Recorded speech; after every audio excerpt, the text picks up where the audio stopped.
ओमा चण्डाला प्रतिहतरयो यस्य प्रेम प्रवाहो लोकातीतोऽप्यहनजहो लोककल्याणमार्गं त्रैलोक्येऽप्यप्रतिममहिमा जानकी प्राणवन्धो भक्त्या ज्ञानमृतवरवपु सीतया यो हि रामः स्तब्धीकृत्य प्रलयकलितं वाहवोत्थं महान्तं हित्वा रात्रिं प्रकृतिसहजाम् अन्धतामिस्त्रमिश्रं गीतं शान्तं मधुरमपि यः सिंहनादं जगर्ज सोऽयं जातप्रथितपुरुषो रामकृष्णस्त्विदानीं जय जय रामकृष्ण वंशकल्पतरु जय जय भगवान जगतेर गुरु जय जय गुरुमाता जगत जननी रामकृष्ण भक्तिदात्री चैतन्यदायिनी जय जय रामकृष्ण इष्टगोष्ठीगण সবার চরণ রেণু মাগে অধম। শ্রী ভগবানের অশেষ কৃপায় আবার আমরা সমবেত হয়েছি শ্রী শ্রী রামকৃষ্ণ পুঁথি থেকে পাঠ এবং আলোচনার উদ্দেশ্য নিয়ে। আমরা যে অংশটি পড়ছিলাম সেই অংশটি হচ্ছে এই, আমরা পড়ছিলাম অধ্যায়ের নাম হচ্ছে ভক্তের ভজনা ও অধরের ঘরে মহোৎসব। এতক্ষণ এখন আমরা অধরের ঘরের মহোৎসবে পৌঁছাইনি, কিন্তু ভক্তের ভজনা আমরা পড়ছি। পূজনীয় বাবুরাম মহারাজের মায়ের কাছ থেকে তিনি বাবুরামকে চেয়ে নিয়েছিলেন, তার শুদ্ধ সত্য গুণ দেখে তিনি বাবুরামকে চেয়েছিলেন। এইখানে বলছেন বাবুরাম হলেন আমাদের এর শ্যালক আর কি, বলরাম বসুর। বলছেন ভক্ত প্রভু ভক্ত চূড়ামণি তাহারও শ্যালক বাবুরাম নামে, এটা হচ্ছে জামাইবাবু তিনি, আর বাবুরাম মহারাজ শালা। প্রভু ভক্ত চূড়ামণি তাহারও শ্যালক বাবুরাম নামে খ্যাত বয়সে বালক। বাবুরামে প্রভুদেব আপনি গোসাই ভিক্ষা মাগিলেন তার জননীর ঠাই। ভক্তিমতি নিজে বুঝে ভক্তির মরম নন্দনে আনন্দ মনে করিল সমর্পণ। এটা একবারে খুব রেয়ার, একটা ক্ষেত্রে যেটা রেয়ার সেটা হচ্ছে বাবা মায়েরা খুব সহজভাবে সন্তানকে ভগবানের উদ্দেশ্যে অর্পণ করতে চান না। আমি আপনাদের আগের দিন বলেছিলাম একজন সাধুর কথা, বর্তমানে তিনি একটি খুব বড় বিখ্যাত স্কুলের কেন্দ্রে প্রিন্সিপাল হয়ে আছেন। তিনি যখন ছোট ছিলেন তখন তার মাই তাকে কাটিহার স্কুলে পড়িয়েছিলেন। কাটিহার স্কুলে তখন তারা চাকরি করতেন, সেখানে পড়েছিলেন। তারপরে সেখান থেকে নরেন্দ্রপুরে এসে পড়াশোনা করেন, স্ট্যাটিস্টিক্সে বি স্টার্ট করেন, এম স্টার্ট করেন। তারপরে ব্যাঙ্গালোরে গিয়ে কিছুদিন চাকরি করেন, সেখান থেকে চাকরি ছেড়ে বেলুর মঠে সাধু হতে আসেন। তারা দুই ভাই, বড় ভাই বিয়ে করেছে, ছোট ভাই এই সাধু হয়েছে। তিনি নিজে শ্রীরামকৃষ্ণ মন্ত্রে দীক্ষিত, স্বামী স্ত্রী বাড়ির সকলে। তিনি খুব চেঁচিয়ে বলছেন, আমাকে বলছেন যদি এরম জানতাম ছেলেটা সাধু হবে তাহলে রামকৃষ্ণ মিশনের ধার কাছে নিয়ে যেতাম না। বলছে ভাই বাপু তোর দাদাও তো রামকৃষ্ণ মিশনে পড়েছে, কই তার তো এরকম সাধু হওয়ার ইচ্ছা হলো না। এটা একটা খুব রেয়ার প্রিভিলেজ। শ্রীরামকৃষ্ণ আমাদেরকে আমাদের জননীদের কাছ থেকে চেয়ে নেন বলেই আমরা তার সঙ্গে তার ডাক শুনে আসতে পারি। এটা একটা রেয়ার প্রিভিলেজ। আপনাদেরও তিনি ডেকেছেন সংসারে, আপনারা যেখানে ছিলেন সেখান থেকে চেয়ে তাদেরকে আপনাদের কাছে করে নিয়েছেন, নিজের করে নিয়েছেন। সেই কারণে আপনারা ঠাকুরের কাছে আসতে পেরেছিলেন। এইটা আমি খুব অন্তর থেকে বিশ্বাস করি। ভক্ত কি সন্ন্যাসী যারাই শ্রীরামকৃষ্ণের কাছে এসেছিলেন, আমরা আমাদের নিজেদের গুণে আসিনি। তিনি আমাদের আহ্বান করেছিলেন, তিনি চেয়েছিলেন বলেই আমরা তার কাছে এসেছিলাম। আজকে আরেক ভক্তের গল্প শুনবো। তিনি হলেন মনমোহন মিত্র।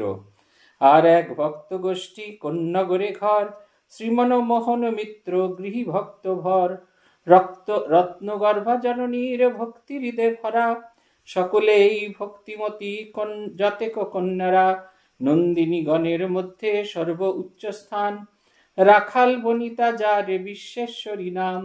অচলা ভক্তি তার প্রভুর চরণে, যখন তখন আসে প্রভুর দর্শনে। রাখাল বিষাই দুই নিজের প্রভুর, দুজনে দুজনকে পেয়ে লীলায় ঠাকুর। জিজ্ঞাসা করিলেন দোহে সহাস্য আননে, কাহার বাসনা কিবা আছে মনে মনে। দিন ক্ষীণ মৃদুভাবে কহিল বিষাই, হৃদয়ে বাসনা মোর কিছু মাত্র নাই। জানিতে বারতা কিবা রাখালের মনে, প্রভুর কটাক্ষপাত হইল তার পানে। সংকেতে অঙ্গুলি এক তুলিয়া তখন, প্রার্থনা করিল এক পুত্রেরও কারণ। সত্তর পাইবে পুত্র পূর্ণ হবে সাধ, এত বলি ঠাকুর করিলা আশীর্বাদ। পুথিকার যে এই ঘটনাটি কোথায় খুঁজে পেয়েছেন আমি জানি না, কিন্তু যে যাদের সম্বন্ধে বলছেন তাদের কথাটা সত্যি। মনমোহন মিত্র তার বোনেরা অত্যন্ত ভক্তিমতী ছিল এবং তার মা অত্যন্ত ভক্তিমতী। এখানেই আছে মনমোহন মিত্রের বাড়িতে ঠাকুর গিয়েছেন, ভক্ত সম্মেলন হচ্ছে, তাদের একতলার বড় বসার ঘরে সেইখানে ভক্তরা এসেছে এবং শ্রীরামকৃষ্ণকে কেন্দ্র করে তারা বসে আছেন। তারপরে তাকে নিয়ে, শ্রীরামকৃষ্ণকে নিয়ে তারা ধীরে ধীরে এক পা করে উপরে উঠে যাচ্ছেন। ঠাকুরকে হাত ধরে মনমোহন মিত্র উপরে নিয়ে যাচ্ছেন, আর তাদের পেছন পেছন মনমোহন মিত্রের মা, তিনি তার হাতে একটি হাতে নেতা রয়েছে ভিজে কাপড়, আর আরেকটা হাতে রয়েছে জল, একটা ওই কানি মানে ওই পানের ডাবর হয় সেরকম, তাতে করে জল নিয়ে তিনি যাচ্ছেন। ঠাকুর একটা করে সিঁড়ি অতিক্রম করছেন, তিনি তাতে একটু করে জল ফেলছেন আর সেই ভিজে কাপড়টা দিয়ে মুছে ফেলছেন। তার ভাবটা হচ্ছে এই ঠাকুরের পায়ের ধুলো এত পবিত্র, সেই পায়ের ধুলো যেন ঠাকুরের পর তার উপর দিয়ে হেঁটে কেউ যেন সেই পায়ের ধুলোকে অপবিত্র করে না দিতে পারে, এটা হচ্ছে তাদের কথা। এইটার জন্য তিনি বলছেন, এত সুন্দর ভাবটা, এই ভাবটা অত্যন্ত আনন্দের। এই তার কন্যা তিনি হলেন বিশ্বেশ্বরী। বিশ্বেশ্বরীর বিয়ে হয়েছিল রাখাল মহারাজের সঙ্গে। স্বামী ব্রহ্মানন্দজির পূর্বাশ্রমের স্ত্রী ছিলেন বিশ্বেশ্বরী দেবী। মনমোহন মিত্রকে যখন তিনি মনমোহন মিত্রকে রাখালকে মনমোহন মিত্র শ্রীরামকৃষ্ণের কাছে নিয়ে আসেন। আনামাত্র ঠাকুর তাকে চিনতে পারলেন, নাম শুনলেন রাখাল। ঠাকুরের যে দিব্য দর্শন হয়েছিল যে গঙ্গার উপরে কৃষ্ণ খেলছে বড় পদ্মপত্রের উপর, আর তার পেছন পেছন তার সঙ্গে খেলছে সেই কৃষ্ণের সখা রাখাল। আর একটি দর্শন হয়েছিল যে গাছের তলায় ত্রিভঙ্গ মূরতিতে দাঁড়িয়ে আছে এক বালক। আর এই ঘটনা শুনে আমাদের হৃদয়রামের খুব আনন্দ হতে থাকলো। সে চিৎকার করে বলতে থাকলো, মামা তোমার ছেলে হবে, মামা তোমার ছেলে হবে, মামা তোমার ছেলে হবে। তার ভীষণ আনন্দ। মায়ের কাছে যখন তিনি গিয়ে বললেন, তখন বললেন, হ্যাঁ সে তোমার ছেলে, তবে তোমার মন থেকে জন্ম নেবে, তাই মানস পুত্র। এখন এই ঘটনাটি খুব আনকমন, এটা কখনো কোথাও পাইনি। আমাদের আছেন শ্যামলবাবু, উনি রাজা মহারাজের ওপর রিসার্চ করেছেন, তার একটি গ্রন্থ বেরিয়েছে রাখাল রাজ বলে, আপনারা পারলে পড়বেন, খুব সুন্দর। আমি একটু একটু করে চুম্বক চুম্বক করে পড়েছি, ভারী সুন্দর, অনেক অজানা ইতিহাস তার ভেতরে আছে।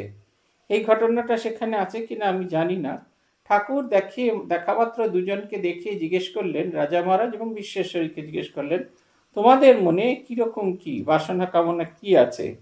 বিশ্বেশ্বরী বললেন যে, দীন ক্ষীণ মৃদুভাবে কহিলা বিষয়, হৃদয়ে বাসনা মোর কিছু মাত্র নাই। বিশালাক্ষী দেবী তিনি বললেন যে, বিশ্বেশ্বরী বললেন যে তার কোনো রকম মনের ভেতরে কোনো বাসনা নেই।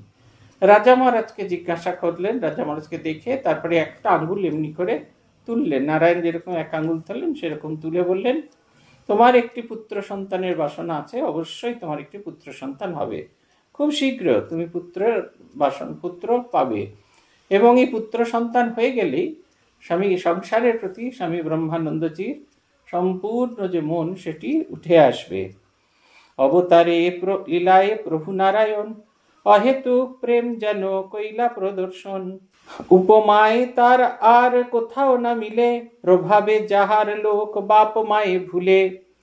প্রেমের ঠাকুর প্রভু প্রেম 16 আনা, লীলার বাজারে এক প্রেম বেচা কেনা। একেবারে স্বার্থ শূন্য শ্রীপ্রভুর প্রেম, 16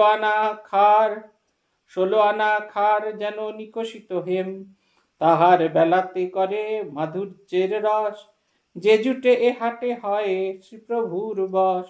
গুরুত্বে কি বিশালত্বে রস পরিমাণে, ভুবনে অপর কিবা বিশ্বে রহে কোণে। পশ্চাতে লীলায় পাবে পরিচয় তার, বিশ্বগুরু রামকৃষ্ণ ঠাকুর আমার। বিশ্ব বিমোহিত প্রেমে একেবারে গলা, সার্বভৌম ভাব কান্তি অন্যে করে খেলা। সার্বভৌম ভাব কান্তি অঙ্গে করে খেলা। রামকৃষ্ণ লীলা কথা শ্রবণ মধুর, সামনে শুনিলে হয়, সমনে শুনিলে হয়, ধর্মদেশ দূর। পুথিকার বলছেন যে প্রভু অবতারের লীলায় কি অদ্ভুত এক নাটক করলেন। বলছেন অহেতুক প্রেম যেন কৈলা প্রদর্শন। কেমন প্রেম? নহেতুক, কারণ নেই, অকারণ। কেন ভালোবাসেন, কি জন্য ভালোবাসেন, এর যেন কোনো কারণ নেই। আমাদের ভালোবাসা সবসময় তাতে একটা করে কারণ থাকে। আমি আপনাদের ভীষণ ভালোবাসি, তার কারণ হচ্ছে আপনারা যদি না শোনেন তাহলে আমি কাকে বলবো? এই যে ক্লাসগুলো যে করবো কাকে বলবো? কেই বা শুনবে?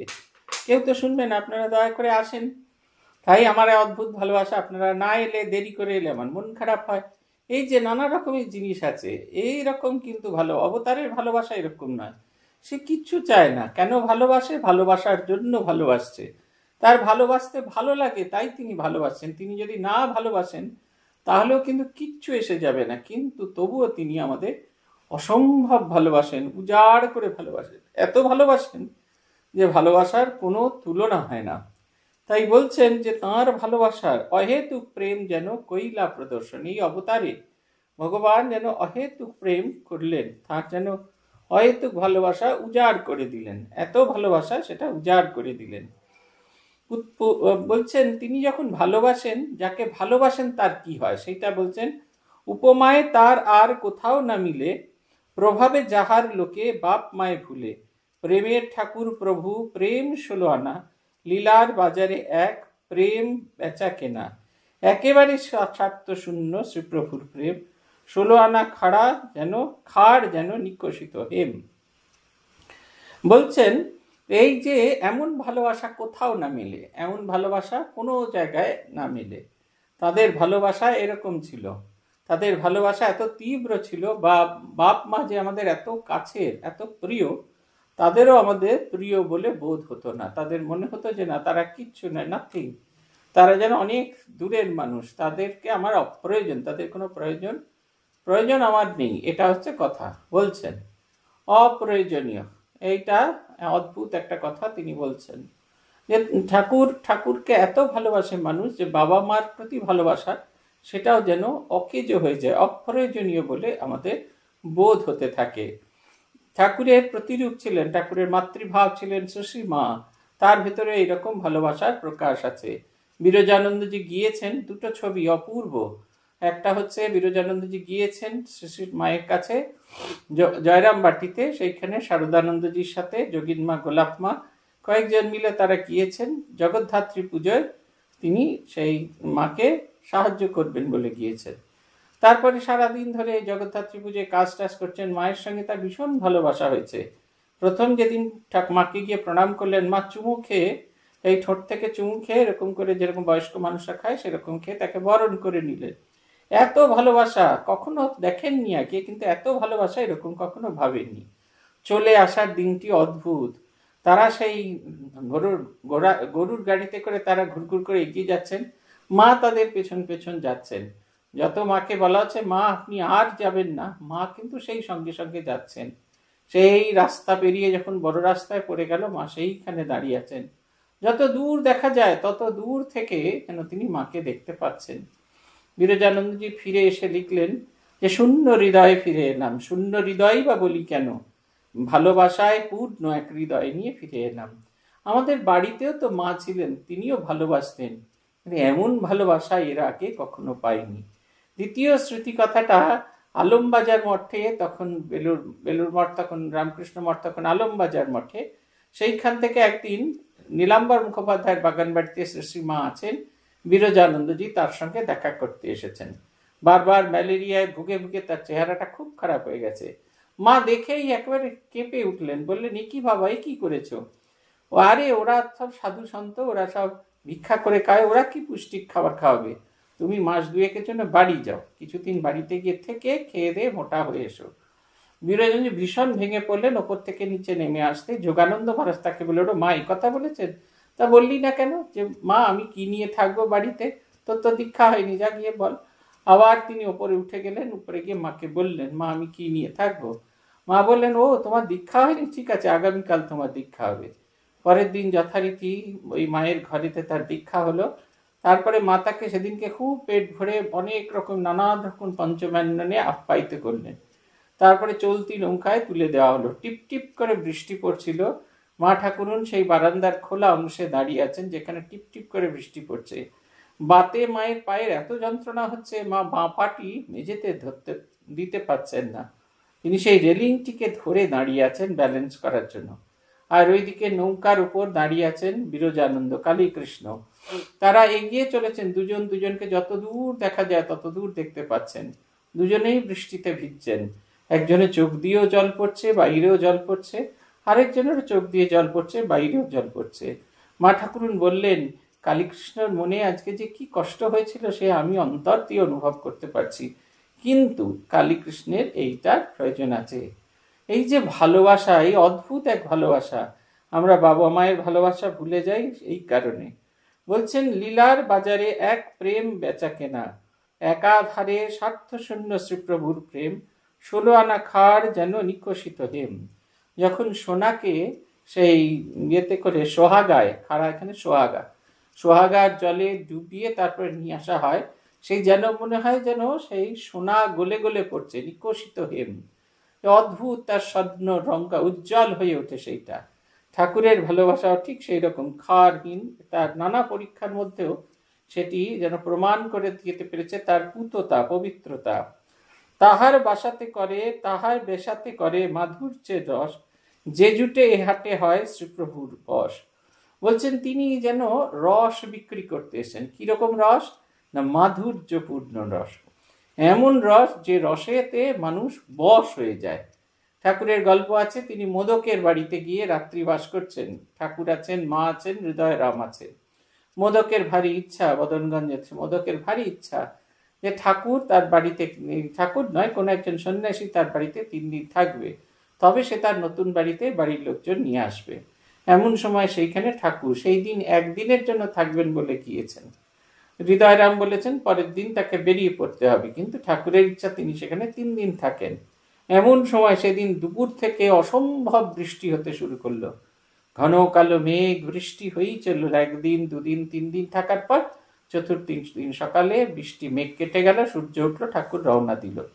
বলছেন যে ওই গঞ্জে সবচেয়ে ভালো মিষ্টি বিক্রি করে সেই মোদক, সেই ময়রা। তার মিষ্টি নাকি এত ভালো যে খায় সে মোহিত হয়ে যায়। আর তাকে ঠাকুর এমন মিষ্টি খাওয়ালেন যে সে মোহিত হয়ে গেছে। তার দিনে রাতে ঘুম নেই, সারাদিন সে ভাবছে ঠাকুরকে সে কি সেবা করবে। সকাল চলে গেলে মনে করে দুপুরে কি খাওয়াবে, দুপুর চলে গেলে মনে করে রাত্রিবেলা কি খাওয়াবে, আবার রাত্রিরের খাওয়ার শেষ হলে সকালবেলা সে আবার কি খাওয়াবে, এই ভেবে সমস্ত রাত সে জেগে থাকে। তার এক অদ্ভুত, বলছেন সে তো ময়রা, সে লোককে তার রসের জাদুতে মাতিয়ে রেখেছে। আর আরেক তার চেয়েও বড় ময়রা, যিনি তার সেই রসের জাদু দিয়ে সকলকে মাতিয়ে রেখেছেন। পুথিকার তাই বলছেন যে অদ্ভুত ব্যাপার, তাহার বেশাতে ফিরে মাধুর্যের রস। বলছেন ঠাকুর যেন ব্যবসা করতে বেরিয়েছে, যে দোকানটি লাগিয়েছে সেই দোকানে শুধুমাত্র মাধুর্যের রস বিক্রি হচ্ছে। যে জুটে এ হাটে ক্ষয়ে শ্রীপ্রভুর বশ, গুরুত্বেকে বিশালত্বে রস পরিমাণে, ভুবনে অপর কিবা বিশ্বে কহে রহে কোণে। হচ্ছে যে যেখানে থাকুক ঠাকুরের সংস্পর্শে এলে তার মাধুর্য রস তাকে আপ্লুত করবেই, এবং সেই রসেতে সে এত হয়ে উঠবে, নেশাখর হয়ে উঠবে, সে একজন অন্য রাজ্য, অন্য দিকের জগতে সে যেন চলে যাবে। বলছেন যে গুরুত্ব কি বিশালত্বে রস পরিমাণে, ভুবনে অপর কিবা বিশ্বে রহে কোণে, পশ্চাৎ লীলায় পাবে পরিচয় তার, বিশ্বগুরু রামকৃষ্ণ ঠাকুর আমার, বিশ্ব বিমোহিত প্রেমে একেবারে গলা, সার্বভৌম ভাব কান্তি অঙ্গে করে খেলা। বলছে এক অদ্ভুত তার চেহারা, তার চেহারার ভেতরে এমন একটা সার্বজনীনতা রয়েছে যে সকলের ভালো মনে হয়।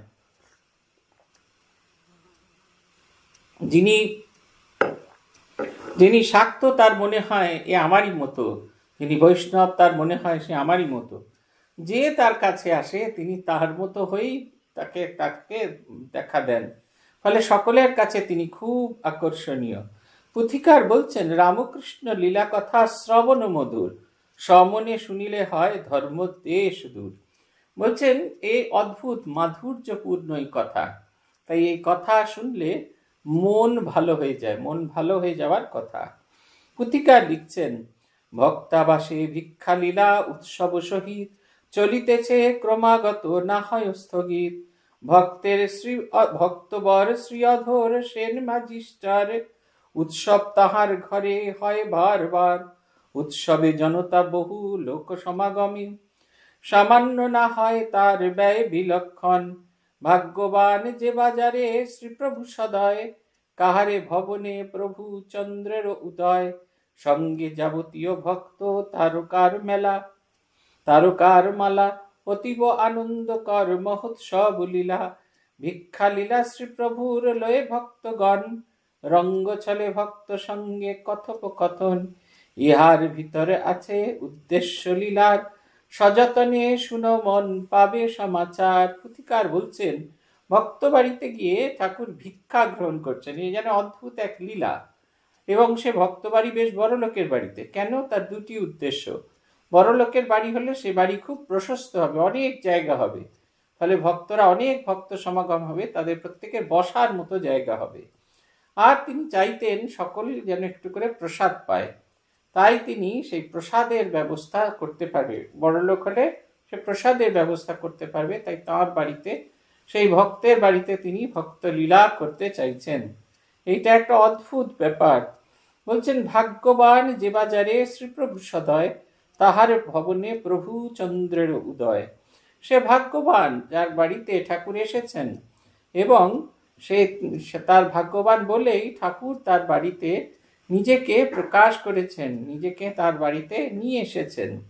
বলছেন, অতীব আনন্দকর মহোৎসব লীলা, যাবতীয় সঙ্গে যাবতীয় ভক্ত তারকার মেলা। ভিক্ষা লীলা শ্রীপ্রভুর লয়ে ভক্তগণ, রঙ্গোচ্ছলে ভক্তগণে ভক্ত সঙ্গে কথোপকথন। ইহার ভিতর আছে উদ্দেশ্য লীলার, সযতনে শুনো লীলা পাবে সমাচার। বলছেন, ভক্তদেরকে নিয়ে তিনি আসতেন। তিনি যেমন পূর্ণচন্দ্র, ভক্তরা হলেন তারকার মালা। তারাও যখন আসেন তাদের উপস্থিতিতে, সেই টিমটিমে উপস্থিতিতেও যেন মনে হয় সমস্ত ঘরটি আলোকিত, ভক্তের সেই ঘর যেন আলোকিত হয়ে যায়, আধ্যাত্মিকতার আলোয় আলোকিত হয়ে যায়। এবং সেই যখন কথোপকথন, সেই লীলা চলে, তখন কথোপকথন, কথা হতে থাকে, এবং যত কথা হতে থাকে ততই ভক্তদেরকে তিনি নানা রকমের ভাব তিনি প্রকাশ করছেন। এই যেমন গিরিশ ঘোষের কথাই ভাবুন। গিরিশ ঘোষের সঙ্গে দেখা করবেন বলে নন্দ বসুর বাড়ি সেই বাগবাজার স্ট্রিটের মাঝামাঝি আমাদের যে স্কুলটি আছে, আমাদের মাল্টিপারপাস স্কুল বাগবাজার, সেইখানে একটা দুটো বাড়ি আগে, সেইখান থেকে ঠাকুর হাঁটতে শুরু করেছেন। বলরাম বসুর বাড়িতে আসবেন, সেদিন বলরাম বসুর বাড়িতে লীলা।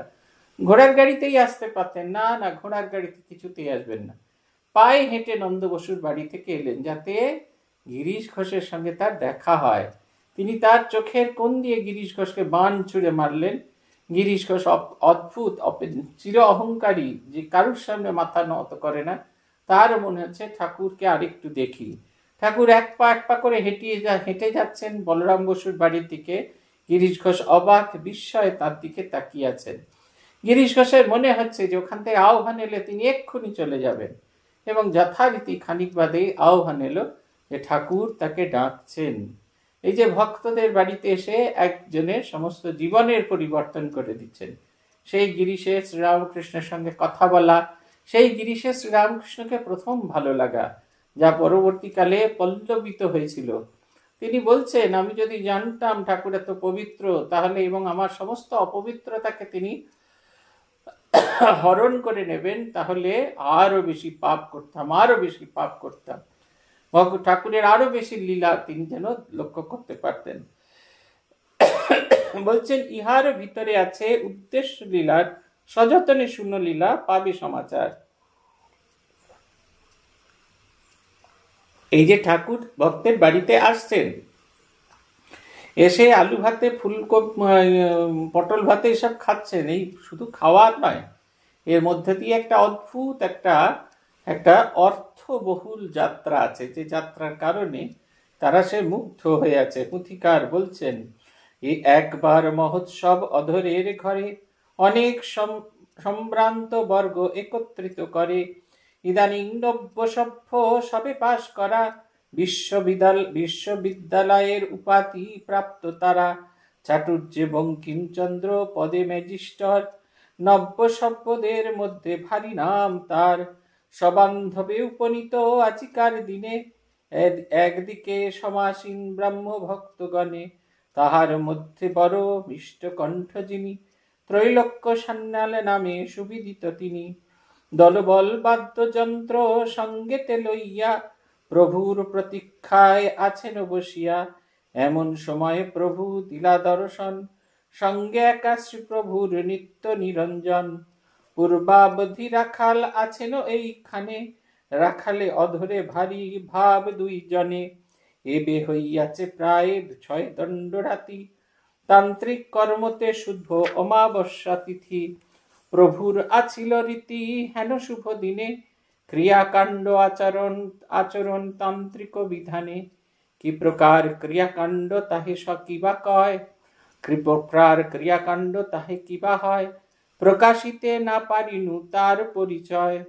একবার এক ক্রিয়া প্রত্যক্ষতে দেখা, নিকটে কেহই নাই আমি মাত্র একা। আবশ্যক নাই বলা ক্রিয়া সে কেমন, কপালে সুরার ফোঁটা তাহে প্রয়োজন। সেহেতু কারণ কিছু শিশির ভিতরে, রাখিতেন সেবকেরা আজ্ঞা অনুসারে। ওই দিনে বোতলে কারণ কিছু আছে, গাত্রবাস্ত আবরণে সেবকের কাছে। শকট হইতে অবতীর্ণের সময়, বোতল গাড়িতে রবে নিরঞ্জন কয়। প্রভু বলিলেন, যদি জানে কোচম্যান, খাইয়া ফেলিবেন যে সঙ্গে করে আন। আজ্ঞামত নিরঞ্জন লুকায়ে বসনে, বগলে ধরিয়া রাখে অতি সাবধানে। এইরকম একদিন লীলার কথা বলছেন যে রাখাল এবং অধরচন্দ্র সেন তারা খুব বন্ধু। তারা তাদের বাড়িতে ঠাকুর এসেছেন, অন্যান্য অনেক ভক্তরা এসেছেন। সেদিনকে সেখানে বঙ্কিমচন্দ্র চট্টোপাধ্যায় এসেছেন, তিনি ম্যাজিস্ট্রেট। আর এসেছেন ব্রাহ্ম ভক্তগণ, ব্রাহ্ম ভক্ত যারা ঈশ্বরের রূপকে মানেন না। এদের মধ্যে এসেছেন ত্রৈলোক্যনাথ সান্যাল, তিনি অসাধারণ গান গাইতেন। ঠাকুরকে, আমাদের কথামৃতে আছে যে ঠাকুরকে তিনি বারবার গান শুনিয়েছেন, অসাধারণ সুন্দর তার গান। তার গলায় তিনি ওই গানটি শুনেছিলেন, ওই যে নীলকণ্ঠ মুখোপাধ্যায়ের কতদিনে হবে সে প্রেম সঞ্চার, হয়ে পূর্ণ কাম বলবো হরিনাম, নয়নে বহিবে প্রেম অশ্রুধার। এই গানটি তিনি তার গলায় শুনেছিলেন। অপূর্ব গান গাইতেন এবং তিনি যখন যেতেন সঙ্গে তার সমস্ত বাজনদাররাও তার সঙ্গে সঙ্গে যেতেন। ঠাকুর বসে আছেন যেন কারুর প্রতীক্ষায় বসে আছেন, সবাই তার প্রতীক্ষায় বসে আছেন। এমন সময় ঠাকুর সেখানে দর্শন দিলেন। সঙ্গে করে তিনি নিত্য নিরঞ্জন মহারাজ বা স্বামী নিরঞ্জনানন্দজিকে সঙ্গে করে নিয়ে এসেছেন। সেখানে গিয়ে দেখলেন রাখাল আছে, রাখাল এবং অধরে খুব আনন্দ। সেদিন ছিল অমাবস্যা তিথি, অনেক রাত হয়ে গেছে গল্প করতে করতে, 6 দণ্ড সময় অতিক্রম করেছে। মাঝরাতে এমন সময় ঠাকুরের যেন মনের ভেতরে মনে হলো যে আজকের দিনে তন্ত্র সাধনের উপযুক্ত ক্ষেত্রে কিছু তন্ত্র সাধনা করা দরকার। কি প্রকার ক্রিয়াকাণ্ড তাহে কিবা হয়, প্রকাশিতে না পারিনু তার পরিচয়। আমি প্রকাশ করতে পারবো না, তার পরিচয় আমি বলতে পারবো না। কেন বলছেন পুথিকার? কারণ পুথিকার এ সম্পর্কে তার কোনো সম্যক ধারণা নেই। ধরুন শ্রীকৃষ্ণ যখন গীতা ব্যাখ্যা করলেন, তিনি তো যুদ্ধক্ষেত্রে দাঁড়িয়ে বলেছিলেন, অর্জুন সেটি শ্রবণ করলেন, অর্জুন সেটি হৃদয়ঙ্গম করলেন, অর্জুন সেটিকে জীবনে প্রয়োগ করলেন।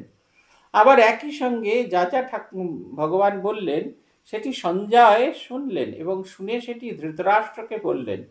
ধৃতরাষ্ট্র শুনলেন, সঞ্জয় দেখলেন এবং বললেন, কিন্তু তার মন তৈরি ছিল না বলে সেটা রেজিস্টার করল না।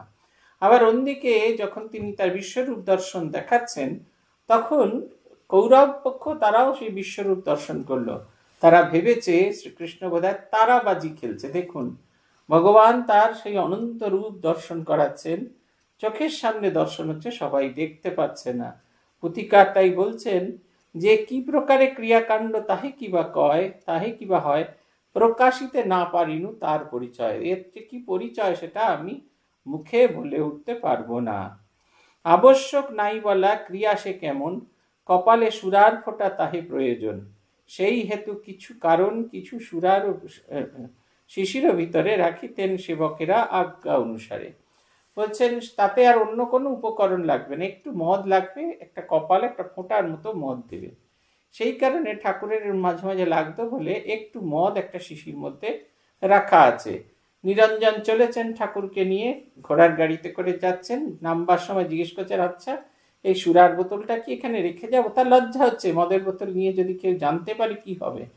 ঠাকুর বলছে না না, কচুয়ানরা যদি জেনে যায় তাহলে তারা মদ খেয়ে ফেলবে, ফলে যে বাকি পথটা অতিক্রম করব কেমন করে করবে, সব বিষয়ে ঠাকুর ভীষণ রকমের পার্টিকুলার। পুথিকার লিখছেন, শ্রীপ্রভুর বেশভূষা সজ্জা নিরীক্ষণে প্রথমে অবজ্ঞা ভাব বঙ্কিমের মনে, ধনমাদ বিদ্যামদে হয় যেরকম, অহংকারে ধরাবোধ সরার মতন, শ্রীপ্রভু অন্তর্যামী বুঝিয়া অন্তরে, সাদরেতে সম্ভাষণ করিলেন তারে, কি মধুর শ্রীপ্রভুর বাক্যের মাধুরী, বর্ণে বর্ণে খেলে তায় রসের লহরী, পরে জিজ্ঞাসিল তারে গুণধর রায়, মানুষের কার্য কিবা আসিয়া ধরায়, উত্তরে মর্জিত বুদ্ধি কহিল বঙ্কিম, মৈথুন আহার আর নিদ্রা এই তিন, অতি ঘৃণা সহকারে প্রভু তারে কন, সাজে না তোমার মুখে এহেন বচন, তুমি তো ভারী ছেঁচেড়া লোক, হীন বুদ্ধি ভারী, যে কার্যে করিতে চিন্তা দিবা বিভা ভরি, কিবা যেই কর্ম নিজে কিংবা যেই কর্ম নিজে করো আচরণ, তাহাই স্বভাবে তুমি কইলা উচ্চারণ, উপমা সহিত পরে কহেন শ্রীপ্রভু, কহেন ঠাকুর, তাইলেই মূলা উঠে মূলার ঢেকুর, স্বভাব না থাকে চাপা স্বভাবের জেরে, উপরেতে উঠে তাই যেমন ভিতরে, বঙ্কিমে দেখিয়া প্রভু সলজ্জ বদন, বঙ্কিমে দেখিয়া প্রভু সলজ্জ বদন, ঈশ্বরীয় কথা পরে কহিলা উত্থাপন। পুথিকার বলছেন ঠাকুর তো খুব সাধারণভাবে আসতেন, তার কোনো সাজসজ্জা বেশভূষা কিচ্ছু ছিল না, তাই লোকে তাকে দেখে অবজ্ঞা করতেন। আজকে আপনারা অনেকেই জানেন, আজ পূজ্যপাদ স্বামী রঙ্গনাথানন্দজি মহারাজ এবং সংঘের নবম সংঘগুরু পূজ্যপাদ স্বামী মাধবানন্দজি মহারাজের জন্মদিন, জন্মতিথি। আমার মনে আছে যে রঙ্গনাথানজি কি সিম্পল ছিলেন, সিঙ্গল কাপড় পরতেন তিনি। ঠাকুরের যেদিনকে তিনি প্রেসিডেন্ট হয়ে বেলুর মঠে এলেন, ঠাকুরের প্রসাদী একটি সিল্কের ধুতি চাদর তাকে দেওয়া হয়েছে। তিনি তার সেই সাধারণ 3/4 জামার ওপর জামাটা পরে আছেন, নিচে সেই সিল্কের গেরুয়া ধুতি আর গায়ে গেরুয়া চাদরটি পরে এসছেন। গোলপার্ক থেকে বেলুর মঠে এসছেন, ঠাকুরকে অর্ঘ্য দিচ্ছেন, অর্ঘ্য টর্ঘ্য দিয়ে সব মন্দিরে, মায়ের মন্দির থেকে তিনি গাড়ি ছেড়ে দিলেন, পায়ে হেঁটে বাকি রাস্তা গেলেন। কিন্তু এরকম করে 2 হাত দিয়ে কোমরের কাছটা চেপে আছেন, কাপড়টা সিল্কের কাপড়টা খুলে গেছে। তিনি আগে ঘরে গিয়ে ভক্তদের প্রণাম নিলেন না, সাধুদের প্রণাম নিলেন, আগে ঘরে গেলেন, ঘরে গিয়ে সেই সিল্কের কাপড় খুলে ফেলে তার যে সেই পুরনো কাপড় সেইটি পরে অত্যন্ত শান্তভাবে এসে বসে পড়লেন। দেখে মনেই হচ্ছে না যে তিনি রামকৃষ্ণ মঠ মিশনের প্রেসিডেন্ট। এত সাধারণ, এত সাধারণ। বলছেন ঠাকুরের দেখে প্রথমে বঙ্কিমের মনে অবজ্ঞার ভাব তৈরি হয়েছিল। ধনমান বিদ্যা মদে হয় যেরকম, অহংকারে ধরাবোধ সরার মতন। মানুষের বিদ্যা বুদ্ধি থাকলে অহংকার তৈরি হয়, এবং অহংকার যখন কারোর জীবনে আসে তখন তার এই জগৎকে তুচ্ছ বলে মনে হয়, মানুষে তুচ্ছ। সাদরে সে অম্ভাষণ করিলেন তারে, কি মধুর শ্রীপ্রভুর বাক্যেরও মাধুরী, বর্ণে বর্ণে খেলে তাই রসেরও লহরী। বলছেন ঠাকুর কিন্তু যেচে যেচেই তার সাথে কথা বললেন। যখন ঠাকুর কথা বলছেন, ঠাকুরের কথার ভেতরে এমন মাধুর্য লুকিয়ে আছে যে বঙ্কিম অবাক বিস্ময় সেইটি দেখছিলেন, এবং দেখতে দেখতে তিনি মোহিত হয়ে যাচ্ছিলেন। ঠাকুর তাকে জিজ্ঞাসা করলেন, তোমার তো মার্জিত বুদ্ধি, হেনা তেনা এই সমস্ত, বলো দেখি জীবনের উদ্দেশ্য কি? বঙ্কিম বললেন, আহার নিদ্রা বৈতুন। ঠাকুর খুব বিরক্ত হলেন, বললেন তুমি তো ভারী ছেঁচড়া লোক, ভেবে দেখুন। তখনকার দিনের ম্যাজিস্ট্রেট তাকে শ্রীরামকৃষ্ণদেব বলছেন তুমি ভারী ছেঁচড়া, এক অদ্ভুত ঘটনা। এরকম যে ঘটনা এর আগে কখনো ঘটেছে কিনা জানি না। বলছেন, সাজে না তোমার মুখে এহেন বচন, অতি ঘৃণা সহকারে প্রভু তাই কন। তুমি তো ছেঁচড়া লোক, হীন বুদ্ধি ভারী, যে কার্য করিতে চিন্তা দিবা বিভা বলি। কিংবা সেই কর্ম নিজ কর আচরণ, তাহাই সভয় তুমি কইলা উচ্চারণ। বলছেন, তুমি নিশ্চয়ই এই কাজেই ডুবেছিল। আহার, নিদ্রা, মৈথুন এই সবেতেই তুমি রয়েছিলে। তাই জন্য তুমি এরকম কথা বলছো। এই কথা শুনে তিনি বলছেন যে, ঠাকুর বলছেন, কি অদ্ভুত কথা। বলছেন, মূলো খেলে মূলোর ঢেকুর উঠবে। তোমারও তাই, যার মধ্যে আছো শুধু সেই প্রসঙ্গটাই তোমার কাছে সত্য বলে প্রতিভাত হচ্ছে। বঙ্কিম এই কথা শুনে লজ্জিত হলেন। যাকে প্রথমে উপেক্ষা করেছিলেন যে সে লোকটা লেখাপড়া কিচ্ছু জানে না, তাই তাকে দেখে উপেক্ষা করেছিলেন, আর এখন তিনি সেই তার সামনে আর দাঁড়িয়ে কথা বলতে পারছেন না। আজ এই পর্যন্ত। শ্রী ভগবানের কৃপা হলে আগামী দিন এর পরের অংশ থেকে আমরা পড়ব। জয় জয় রামকৃষ্ণ বাঞ্ছা কল্প তরু, জয় জয় ভগবান জগতের গুরু, জয় জয় গুরু মাতা জগত জননী, রামকৃষ্ণ ভক্তিদাত্রী চৈতন্য দায়িনী। জয় জয় রামকৃষ্ণ ইষ্ট গোষ্ঠীগণ, সবার চরণ রেণু মাগে অধম। ওম শান্তি শান্তি শান্তি। হরি ওম তৎসৎ। শ্রী রামকৃষ্ণার্পণমস্তু।